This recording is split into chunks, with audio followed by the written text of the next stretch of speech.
بسم الله والصلاة والسلام على أشرف خلق الله. أهلا وسهلا بكم متابعيني الكرام، أهلا ومرحبا بكم. النهاردة في فيديو قصير صغير بسيط خفيف لذيذ وعسولة جدا نعرفه مع بعض. الفيديو ده عبارة عن اللي هو ترند سندوتش الطعمية، اللي هو يعتبر صحي، اللي هو يعتبر ما فيهوش زيوت، مش هنقليها بقى ونحمرها في الزيت زي ما احنا اعتدنا عليها من سنين عمرنا من واحنا أطفال لحد وقتنا هذا. لا، ده احنا نعمله بطريقه سهله وبسيطه. بس ما تنسيش تدعمي الفيديو باللايك، وتعليقك الحلو الجميل اكيد بيسعدني، واللايك على الفيديو عشان يساعد على انتشاره. النهارده هنعمل الطعميه الترند. طيب، تعالوا نقول هنا حكمة اليوم النهاردة. بنقول إن عندي معلومة بتقول أو حكمة بتقول: إذا فشلت في رفع أحد لمستوى أخلاقك، فلا تدعه ينجح في إن هو ينزلك لمستوى أخلاقه هو. فعلا دي حقيقة. تمام. بنقول برضو هنا انه غالبا الشخص اللي بتديه مكانة كبيرة في قلبك هو اللي بيجعلك تندم اكتر، او اكبر ندم في حياتك. اكتر ناس احنا وقفنا جنبيهم وساعدناهم وكنا بنحبهم لوجه الله، وكانوا بالنسبة لينا غاليين الى القلب، هم اكتر ناس اذونا او تعبونا. زي ما بوريكي في الفيديو كده، سندوتش متحمر ولذيذ قوي، مقرمش من بره وطري وحلو بالعجينة الفلافل من الداخل. والخلطة اللي هنعملها معاها هوريكي دلوقتي. هتشوفي القمر مع شوية من السلطة الطحينة، مع شوية من البطاطس المحمرة، واي خضار عندك بقى: جرجير، خس، فجل، بصل، طماطم، جزر، يعني مجموعة من الخضار المتوفرة عندك. هتعملي احلى وجبة فطار او عشاء خفيفة وحلوة ولذيذة وبطريقة جديدة. يلا بسرعة يا قمر، اعملي الصنف دوت، اسمعيه وتابعيه واعمليه. هتلاقيه حلو قوي، بيوفر معاكي في الزيت اللي كلنا عارفين ان اسعاره ارتفعت جدا، وانه كمان ده مش هيحتاج منك اي كميات زيت خالص، وهتشوفي معايا دلوقتي. عندنا طبعا هنا عجينة الفلافل اللي كنا عاملينها مع بعض في القناة. او لو حابة تشتري من المطعم هتجيبيلك مثلا ب5 جنيه عجينة فلافل، ولا ب10 جنيه ولا حاجة. وبعدين بدأت هنا ايه، انزل عليها بسنة من الملح لانها بتبقى عدبة طبعا، وهنزل عليها بسنة من الكزبرة الناشفة. تمام كده. طبعا معروف ان الطعمية او الفلافل بتحب الكزبرة. ولو حابة تحط بقى هنا ايه، معلقة صغيرة من البيكنج باودر ماشي، او كربونات الصوديوم برضو ماشي. دي طبعا حوالي معلقة كبيرة من السمسم، حطيتها مع العجينة نفسها، مع عجينة الفلافل. بقلب الكلام ده كله مع بعضه، يمين شمال شمال يمين، فوق تحت تحت فوق، لحد ما يختلط كله ويديني عجينة حلوة قوي وكويسة جدا. بالمناسبة عايزة اقولك، لو انت حابة تكسري فيها بيضة ماشي، بس هي الطريقة دي حلوة مش محتاجة بيض عشان العيش ما يبوش منك. هنعرف مع بعض دلوقتي.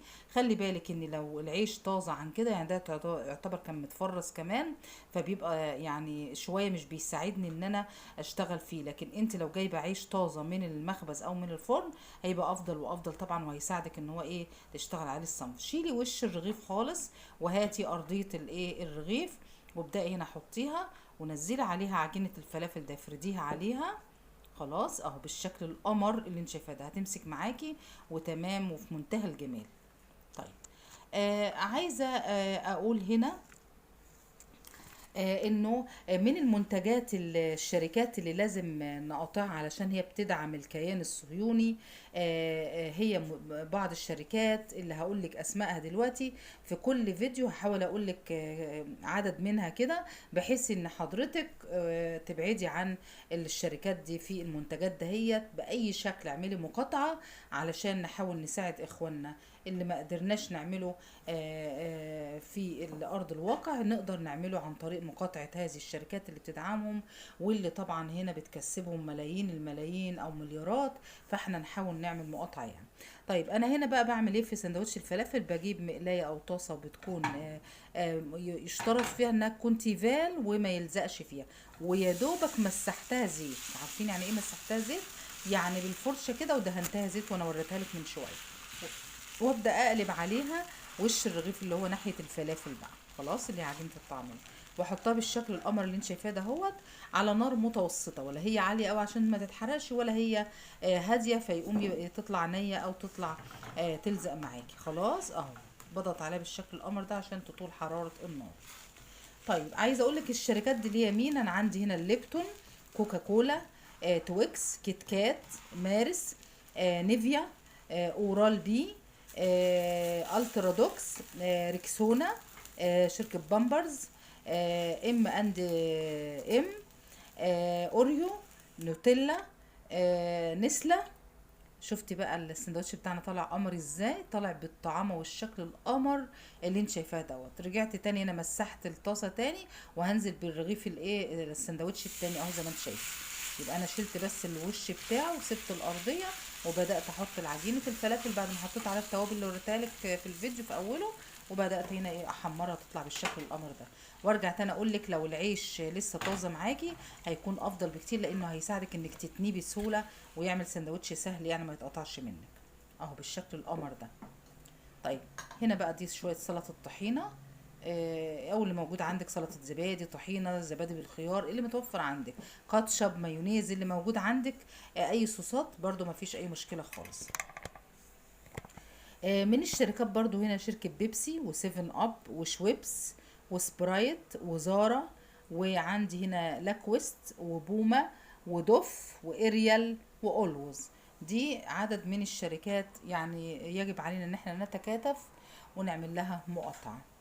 طيب تعالوا بقى نشوف هنا بقية الفيديو بتاعنا كده. بدأنا نجيب بقى شوية من الجرجير، وكنت محمرة حوالي هنا ايه حبيتين متوسطتين من البطاطا او البطاطس، اصابع كده، او تقدري تعمليها شيبس زي ما انت حابة يعني. وبعد كده بقطع بقى ايه شرايح صغيرة من الطماطم على عودين من الجرجير، بحط شوية من البطاطس او البطاطا، وبحط كمان هنا معلقتين من الطحينة، وبتني طرف الايه الرغيف. الكلام ده كله بحطه في منتصف في نص الرغيف، يعني كأنك قسماه نصين كده، تحطيه على نص من الرغيف، وبعدين تروحي تانية النص التاني عليه. زي ما قلت لك انا يعني العيش علشان او الخبز علشان كان في الفريزر، فما ساعدنيش قوي ان انا اتني الرغيف، لكن عملته برضو كل حاجه معاك. ولكن انا حباك انت يبقى العيش طازه، هيبقى افضل معاك. بصي اهو بيتنى بصعوبه معايا شويه. انت بقى لو هو لسه طري او طازه هيتنى معاكي بكل سهوله. بعد كده هو هاجي برضو في طاسه سخنه على النار، وابدا احمر الرغيف دوت من الجهتين، او السندوتش بتاعي ده من الجهتين فوق وتحت لحد ما يتحمر معايا. تمام اهو الشكل القمر العسل الجميل ده. عندك كاتشب حطي، مايونيز حطي، اي صوصات عندك وعايزه تحطيها حطي، ويطلع معاكي بالشكل القمر. بوريكي ان هي مقرمشه جدا اهيت، ومحمر وطالع زي العسل. ده سندوتش الايه ترند الطعميه اللي طالع جديد وقالب السوشيال ميديا، اللي هو طبعا انا لقيت او شفت ان هو الفكره عجبتني، لان هو ما فيهوش زيوت خالص زي ما انت شايفه، ما فيش بقى كميه زيت كبيره واحمر فيها الفلافل تبقى شاربه زيت. فده مناسب جدا لمرضى القلب، والناس اللي عندهم تصلب في الشرايين، والناس اللي عندها سكر، او اللي عندها دهون في الكبد او ما شابه ذلك. ربنا يشفي كل مريض يا رب. بتبقى الطريقه دي حلوه ليهم لو حابين ياكلوا سندوتشات الفلافل او الطعميه، هياكلوها بكل اريحيه، ما فيش اي تعب، مش هتعمل لك عسر هضم، مش هتتعب معدتك، مش هتبقى حاميه على صدرك، لكن هتبقى سهله وخفيفه وحلوه وبسيطه. وباجي بقسمها نصين معاكم، وما شاء الله بسن السكينه كده هتطلع سندوتشات ايه قمر بالشكل الجميل ده. جربوها تعجبكم جدا، خفيفه وسهله وبسيطه، والاطفال هيحبوها لانها لذيذه جدا. خلاص بالشكل القمر ده. طيب تعالي انا عايزه اقول لك هنا معلومه سريعه كده على الماشي قبل نهايه الفيديو معانا. عايزه اقول لك هنا ايه هي المشروبات الغنيه بعنصر الحديد. هي عصير البرتقال والجزر والبرقوق والشمندر وعصير الطماطم والكمثرى. اتمنى ليكم طيب المتابعه. الى اللقاء في فيديو اخر ان شاء الله، مع السلامه.